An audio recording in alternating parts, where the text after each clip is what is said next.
Hello, and welcome back to the channel. As most of you know, I'm Topher, and for those of you who don't know and just randomly decided to click on a video, welcome to the channel. I'm Topher. Thank you for stopping by. So we're here to do a reaction, and we're diving into episode 45 of Who is Jin Ling's Uncle This Time? I just finished reacting to episode 44 and 43. And hopefully this is where I'm going to stop for the day because I have other things I need to react to. I've got other things on my agenda. It can't just be this all damn day. But we'll just have to wait and see. But in the last episode, Wuxia and just the group of all the cultivators who have been hunting him down and just smearing his name through dirt for decades at this point are all locked in a cave at the burial mounds with hundreds of ghost puppets outside trying to get in and get to them. And Xian is finally having his opportunity to talk to them, and even though they are resistant and skeptical, you can see some of the older members of the clan not necessarily listening or taking in everything that Wuxian's saying, but being kind of like Zhan, where it's like they're hearing these certain things that seem like they might be a little too coincidental, and they're like, I don't trust this man, but bitch makes a point. And now all of our eyes are turned to this one clan leader who was the guy who defected from the Lan clan originally and started his own clan. But was basically copying most of what the Lan clan does, including playing a zither similar to Lan Zhan's. And our attention is now turned towards him as being a potential culprit in using his zither music to, instead of help destroy the ghost puppets or boost the energy, to cause harm to all of the other clan members who were supposed to be his allies. And yeah, Wuxian was just in the middle of reading the riot act, and they ended the episode very rudely. So we're going to continue and see where things go.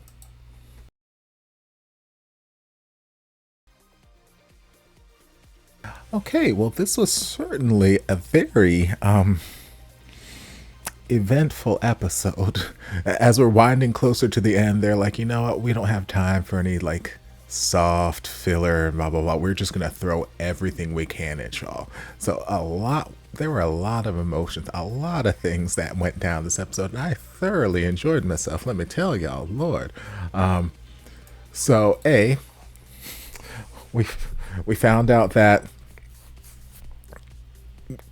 whatever the hell his name is, I'm not committing it to memory, whatever, the clan leader who defected from the Lan clan and started his own clan, found out that, well, yes, he was playing whatever musical song to zap their spiritual energy, but that he was also the man in the ghost mask that we were trying to find out who that was, however many episodes back, who was working with Yang.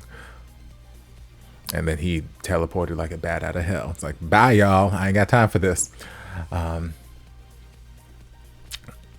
Two, we found out that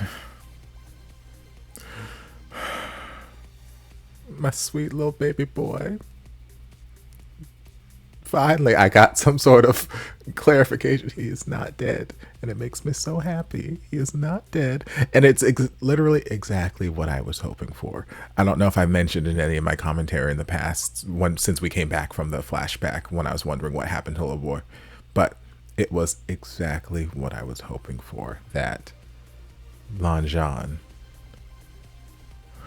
well, I was hoping someone took the little boy, someone took him in and,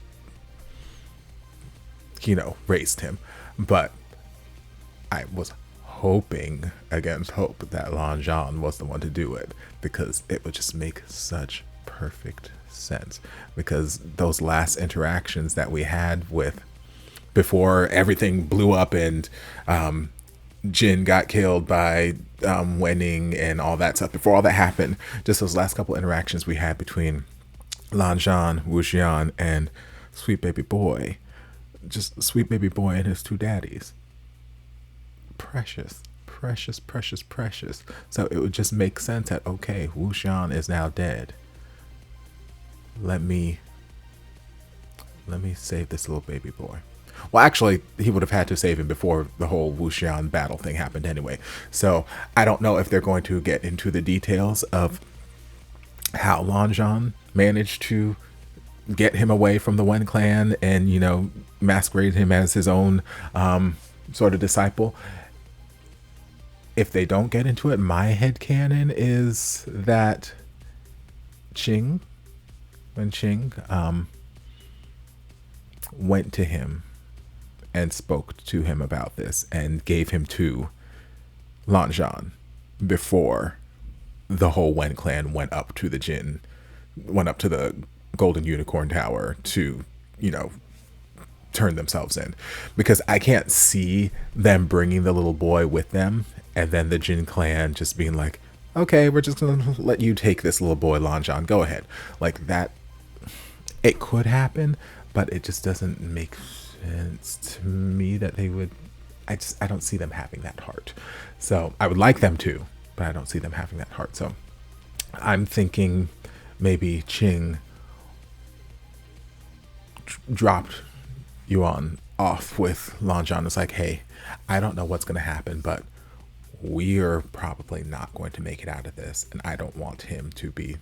Can you watch him until Wuxian, you know, wakes up or whatever? Can you keep him safe, blah blah blah? And then obviously the whole thing happened with Wuxian shortly after that, and then Wuxian ended up dead. So I think that's kind of how it went down. Or maybe it was Zhan's plan. Maybe he was like, hey, let me watch him, blah blah, whatever. Either way, Zhan has a little boy. Little boy is sweet little junior cultivator that we've been seeing, who's just, which it all makes sense. It makes so much sense because you see him, and I've seen so many people in the comments who are just like, I love him. He's so sweet. I can't wait. I'm so glad you're finally back in the present where you get more of him and the other junior cultivators. He's just the best little boy, and I love him. And it makes sense because he just has this, I don't know, this good nature about him and this willingness to accept Wuxian in spite of all this stuff that's happening, despite what everyone is saying, all this bad mouthing they're doing, you know, accept him for not what other people are saying, but for the actions that he's seeing. He's like, hey, you guys are saying all this stuff, but all I've seen is this man continue to save my life, all of our lives, continue to fight on our side, continue to do this, that, the other, and continue to be a good person in front of me. So I'm going to go with that rather than just what nonsense is being spouted out by everyone else. And he sees the good in people. You could see there where he was talking with Wen Ying when Wen Ying approached him, and everyone's like kind of stepping back and they're nervous, blah, blah, blah, blah. And yeah, he might have felt a little nervous too, because it's like, okay, why is this ghost puppet coming to talk to me? But also, this ghost puppet's done nothing but protect us ever since we've met him. So I'll sit here and talk to him, and they're having just very pleasant conversation. And that whole scene, like, that might be the first time in this series. I don't know. You guys can roll back the tapes and check. I think that might be the first time in this series that I really started like tearing up and like crying. Like, there have been other moments where I felt sad or I felt like emotional moments, but there were some that were kind of spoiled for me, either stuff in the comment section or just stuff that I had seen elsewhere on the internet unintentionally, that I'm like, I can realize, like when Big Sister died towards the end of the flashback, I already knew that was coming, so it was still sad. I was still not happy about it, but I knew it was coming, so I was already kind of mentally prepared for it, so it didn't quite hit me in that emotional place. But yeah, that it was just such a joyous, emotional reunion. You could see the acting is so damn good, so damn good. You could see it in my sweet little cinnamon roll's face, where he's like the light bulb went off. Like, it's, and I don't know if that was just what it would have had to have been. I was gonna say I didn't know if it was Wuxian just speaking subconsciously when he passed out and he's like, Yuan, and he like kind of fell on his shoulder, or if like he was like he made that connection already and was saying it. But once Ying made that connection, you could just see him, the emotion, you could just see all of the emotions running through his brain, running through his face, the eyes. I'm just like, don't make me cry on camera right now. I didn't come for this right now. Why are you attacking my feelings? And it's just so sweet. And then he gave him the little butterfly thing, and I'm just like, meanwhile, Jinling's over here pulling out the sword, and I'm like, baby, stop interrupting. But in hindsight, I understand where he is coming from, because he is also going through it's amazing how one person can make such drastically different feelings come out of other people. So like right now in this moment, we have Ying, who is having this big emotional breakthrough with Yuan, this big reuniting, and it has me over here weeping and sobbing and just like, this was so beautiful. But at the same time, you have Jinling over here, who is seeing Ying, and all he sees is the man who killed his father, the reason why he has grown up without a father, again, stories he's been told since he was young, so he has no other choice but to believe this stuff. And when he sees Wuxia, same thing. You're the reason my mom's dead. You're the reason this and that, the other. You're the reason my parents are dead. So all he is seeing in front of him is the reason why he has no parents. The reason why people will say things like, oh, you act like you're grown, like you were raised without training, or raised without a mother or a father, like, you know, whatever people keep slinging at him as insults. That reason is standing right in front of him, and it is he's still a child. He's still a child. So that is bringing up a lot of feelings, or a lot of emotions tied to this: anger, hatred, sadness, loneliness, all kinds of things that are just bubbling to the surface because it is standing right there in front of him. So it's just crazy how that one person, just being the sweetest little cinnamon roll in the world, can just bring out these two drastically different sets of emotions from these teenagers.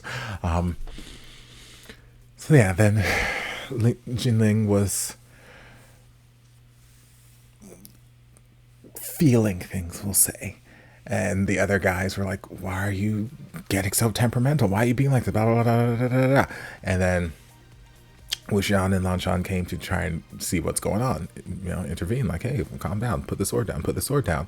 And Jinling just lost it.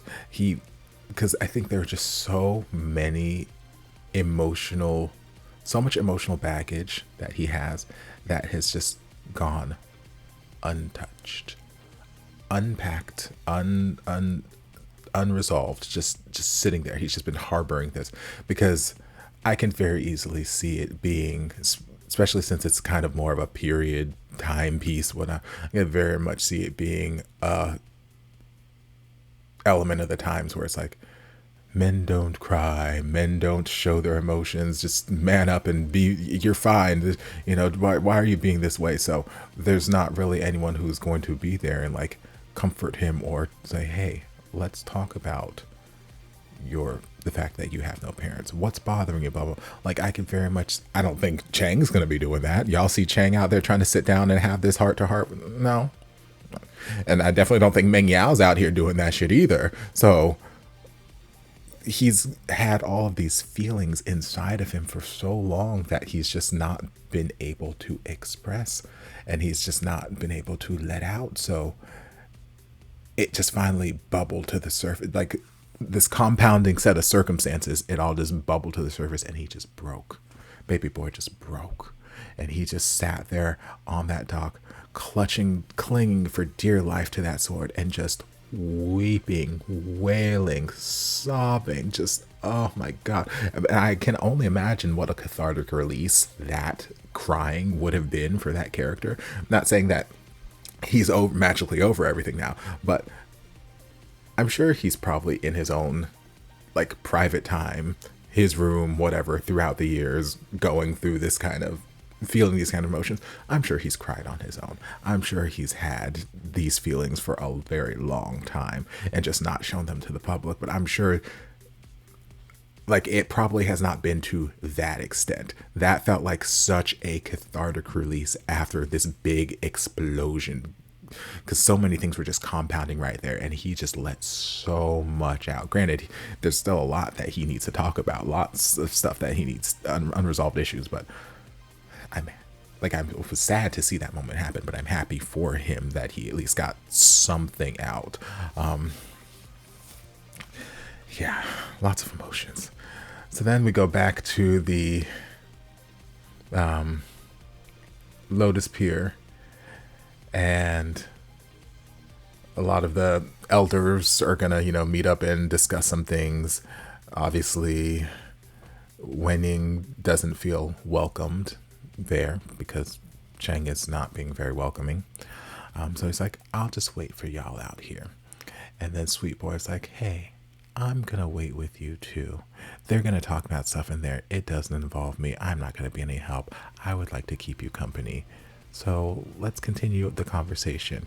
Did Wei Ying really plant a 5-year-old like a radish? She's like, yeah, it was huge. And it's just sweet. And I think at that moment, again, I'm not 100% sure whether Wuxian made the connection about Yuan earlier in the series, or if that particular moment, seeing him and Wening interacting, was the moment that snapped him into realization, like, oh, that's my baby boy. But either way, the realization has been made, and Lan Zhan's like, just let them be. He's got Yuan right now has got a lot of things, a lot of memories coming back to him. He may not be fully ready to embrace his other daddy right now, so let's just slow and steady. And then the last bit of this episode was story time with the ladies of the night. One of them was the lady of the night. The other one was one of the Jin clan's handmaidens, one of the ladies of the house handmaidens. But yeah, we had this interesting tale of Meng Yao having his father restrained, his father looking like he was a ghost. Maybe he was, maybe he wasn't. Hold on, let me backtrack before I say he was a ghost. I mean, he's tied up and he's very agitated. No, not a ghost puppet. Yeah, no veins, no black eyes. No, he's just tied up and agitated. So I don't know if he had some sort of physical sickness, if he had some sort of mental sickness, if it was just some effect of Meng Yao playing his corrupted melody. I don't know exactly what was happening there with the Jin leader. All I know is his ass was tied up. He was not using words. He was screaming, understandably, because he's been tied to a bed. I probably would do the same if I was involuntarily tied to a bed, and then this gaggle of women just came and started kissing up. That sounds like a fucking nightmare. I would be screaming my head off. So yes, but he wasn't using words, so I don't know if the tongue had been cut out, because we know from past experiences with Zhu Yang and their test, from that whole flashback we got there, that they were cutting people's tongues out and just like marking them with energy or something, and that was enough to fool Sanlong's sword into, thinking, okay, this is evil, this is ghost puppet, blah blah blah blah. So we've already seen that happen. So I don't know if this was part of that experimentation happening there. If they had I'm assuming they cut out his tongue or something. I didn't look into his mouth, but I'm assuming otherwise. I don't know why he wouldn't be just using words, and just because it's not that he doesn't have the ability to speak or vocalize, because again, he was in here screaming like they're saying, so he can make noise, he can make sound, but I'm assuming that he was not using actual words for a reason. So assuming they took out his tongue. But yeah, I'm not quite certain what the point of that was as far as Meng Yao goes, because again, Meng Yao has been scheming and planning and plotting for a very long time, and he's very meticulous about the things he does. So I'm assuming that whatever that experience was serving some purpose for either research or maybe just vengeance, payback. I don't know, but it caught me off guard. It was a little weird, I'll say that, to tie your daddy up, hire a bunch of sex workers and say, hey, have at him, girls, and then he dies and he's like, I didn't say to stop. I don't care if he's alive or dead, keep going. Like, girl, what are you trying to see exactly? What kind of freaky shit are you into? Like, I'm not gonna kink shame y'all. Your kinks to your kings, you like what you like, but I'm like, why exactly did we hire a gaggle of prostitutes to sleep with your dad against his will while he was restrained and then dead, and then you tell him to keep going while you're watching from behind the blinds? Why? I don't understand the narrative purpose for Meng Yao. Maybe he's just a sick motherfucker and that's just how he gets his rocks off. I don't know. Who knows? But yes, that happened, and for whatever reason they kept just the one girl alive and they kept her locked up. Again, why? I don't know. Don't make sense. Because that, to me, that feels like an unnecessary loose end for Meng Yao. Unless there could be more to the story, and who knows, we'll probably find out more in the next couple episodes. But for me, just based off the information we have right now, that feels like a very unnecessary loose end for Meng Yao, especially since he went through the trouble of killing the other girls so that the secret will stay secret. Just do her in too. I don't want to see any of the people die, that's all I'm saying, but I'm like, if you're already going to go this far to protect your secret, just finish the job. This feels like an unnecessary loose end to keep her alive and keep her imprisoned and this, that, the other. I'm like, because you're keeping her in prison, that means you got to feed her, you got to clothe her, you got to do this. And so, like, why are you keeping her alive? Why? And then we got the other story from the handmaiden, which, long story short, basically she dropped the bomb that Meng Yao's wife was his sister wife. Which, I mean, I guess is not in period pieces in general, not even just in these countries or whatever, just period pieces in general, especially when it comes to some of these like royal bloodlines and this, that, the other. The idea of keeping the bloodline pure is not exactly a new idea. So them being of the same bloodline is not exactly the most shocking thing I've heard in my life. Especially since they didn't know. But still, it is an interesting detail. A very interesting detail.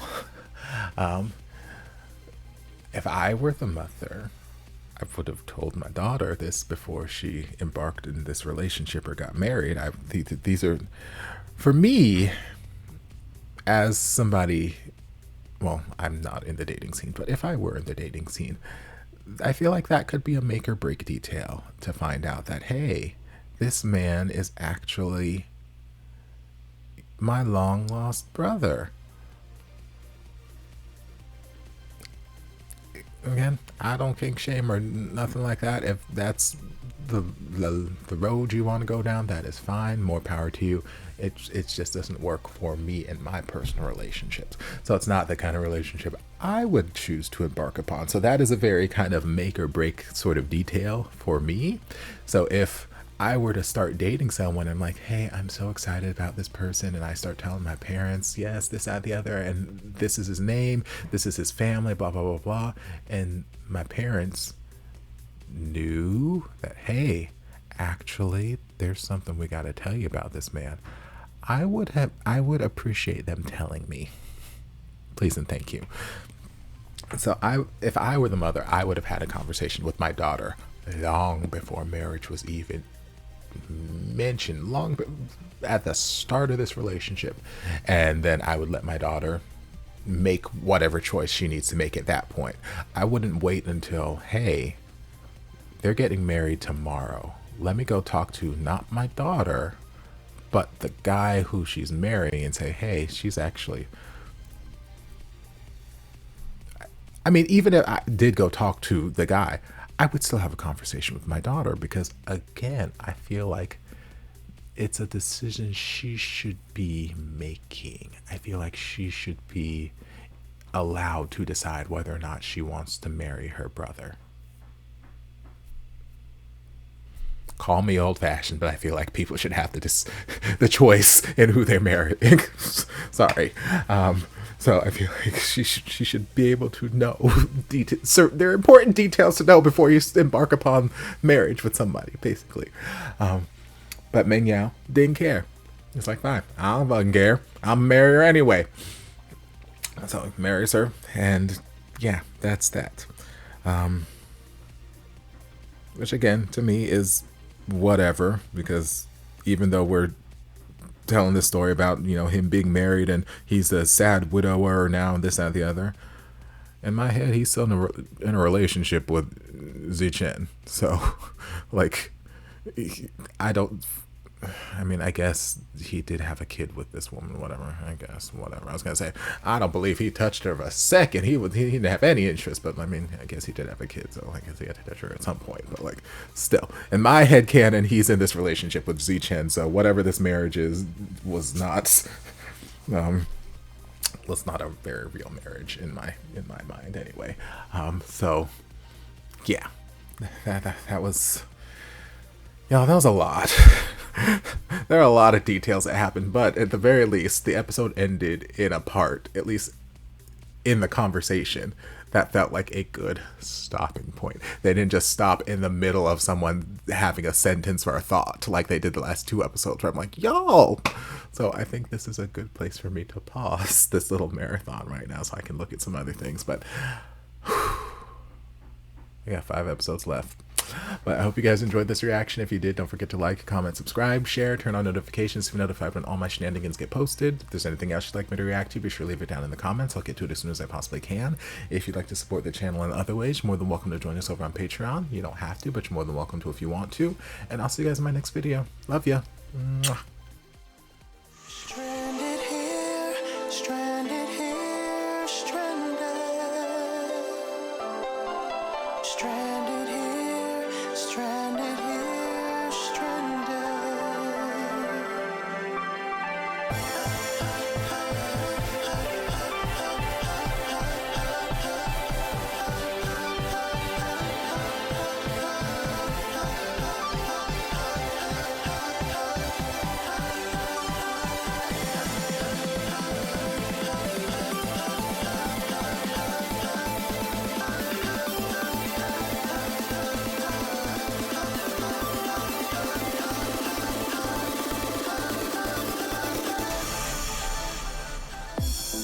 There was a time we had